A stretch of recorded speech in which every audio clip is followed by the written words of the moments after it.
If you're sending something off for repair, usually they'll ask for a copy of the receipt, and that's just fine.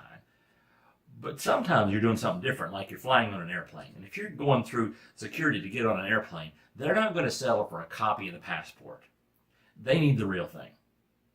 And that's something to remember next time you're reading your Bible and you come across the Transfiguration. Now, that's the event. Let me read it to you real fast. In Mark 9, verses 2 through 4, it says, Jesus took Peter, James, and John with him and led them up a high mountain where they were all alone. There he was transfigured before them. His clothes became dazzling white, whiter than anywhere in the world could bleach them, and there appeared with him Elijah and Moses, who were talking with Jesus, which is a pretty spectacular event, something I'm sure they remembered for the rest of their lives. But I wonder why Jesus did it. Well, I think one reason might be these guys are about to go through a lot. James was going to be executed very quickly. Peter was going to have a very, very challenging ministry, which would take him to places he did not think he'd ever want to go.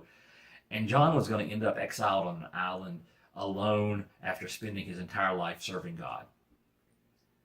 And to go through things like that, you don't need a copy of God in your memory.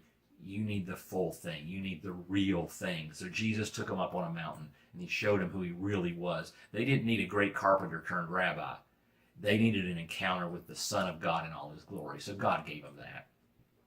Now, yesterday we talked about when we're having trouble and things are going wrong, we need to focus on remembering the future and that God's going to take us into his presence eventually. But another thing that's helpful when you're going through trouble is to remember you're not serving a carpenter turned rabbi.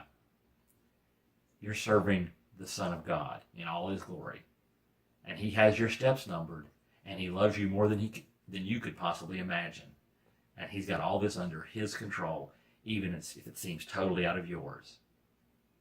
So maybe you won't get to go on top of a mountain and see the completely transfigured Jesus, but you've encountered the real Son of God.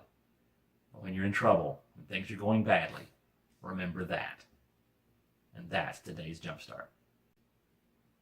One other thing you can do, if you like the Jumpstart, is you make a comment. On the YouTube page, there's a line right below there where you can make comments and maybe start conversations, ask questions, and that can be very valuable for helping other people find the Jumpstart.